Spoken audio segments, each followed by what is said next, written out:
Miles, just two things about my trip to Detroit to watch the game on Sunday.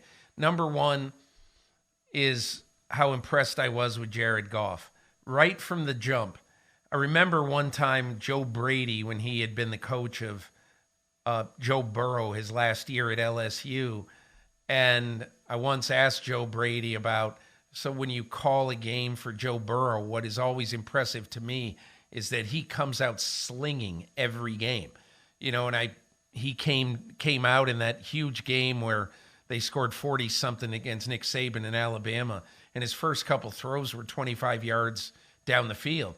And he goes, there is no getting Joe Burrow comfortable once you start a football game. He wants right away to come out and just start storming the opposition. And that is the way I saw Jared Goff on Sunday night. There were no little dinks out in the flat to Jahmyr Gibbs. There were a couple of those as the game went on, but right away, downfield to Josh Reynolds, downfield here, downfield there. And anybody who ever has had questions about Goff, because his progression has not been a straight line to greatness or a little bit of an incline to greatness. He has had some ups and downs in a big way, even when he got to Detroit. But as Dan Campbell said after the game, hey, I'll tell you what, Jared Goff, you're good enough for Detroit, and handed him the game ball. Very impressed with Goff on Sunday. Oh, me too. Yeah. And obviously I spent a lot of time around Jared Goff in his first few years in the league. So I firsthand saw that he is the kind of guy who will always respond, right? Whatever adversity he goes through, he will respond. And that's the kind of thing that I think makes good football players. And it's part of why he's been able to be successful in Detroit, because he's had those hard times with Los Angeles in his rookie year, right? With Los Angeles, then when he was replaced by John Wolford of all people, and then he has to come back in and he responds and he ends up winning a playoff game in Seattle. Like, these are things that he's always been able to stack blocks with and then say, all right, yeah, that happened, I'm going to respond. And the way he came out in that game on Sunday night against the Rams, I mean, you felt like he had something to prove. He's a guy that's always played with an edge. He's always had an edge. And, even though things stalled out a little bit in the second half, give credit to Raheem Morris, they started figuring some things out defensively. The Rams offense just couldn't take advantage of the opportunities they had. And when Jared Goff had to make a throw to win the game, right? Dan Campbell wants to be aggressive and put it in the hands of his best players. He did that. Jared Goff makes the throw to Amon-Ra St. Brown, and boom, game ends. It was such a fun game to watch from, my home in Los Angeles. And I'm sure being there, Peter, it was absolutely electric. It was great until I walked outside at 2:17 in the morning and it was 17 below wind chill. And I had to walk 3 blocks to my car. And if it was a 5-block walk, I was going to be in the hospital. But we're suffering here in Los Angeles too. It's been in the 40s. I mean, it's just so cold. Oh, it's an outrage, Miles, the one other thing about that game, Dan Campbell told me 75 minutes before the game, he walks out of their locker room. You got to walk through this tunnel to go get out on the field. And he said, it just felt totally different than any other game I had coached. It was 75 minutes before the game, and I'm walking there, and even before I get to the field, there is this buzz, there's this noise that you never hear that long before the game, and this anticipation of the first playoff game there in 30 years. And he just said, the hair on the back of my neck stood up. Yeah, I just couldn't believe that they were already totally ridiculously into this game. And that's what you felt, Miles, in that stadium. That stadium was a factor in this game. And I'm not saying it didn't make it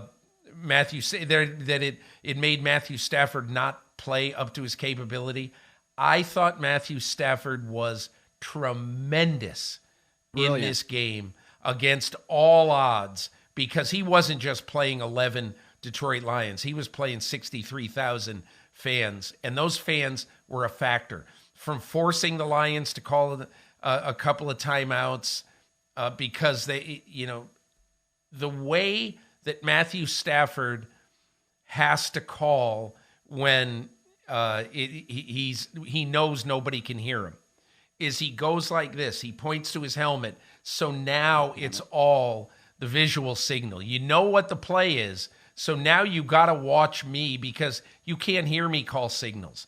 So you've got to have half an eye on me to see when the ball gets snapped.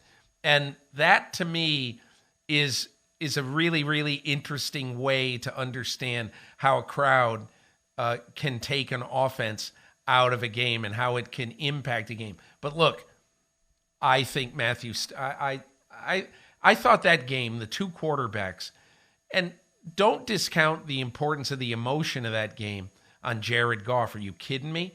He's got the coach over there who gave up on him.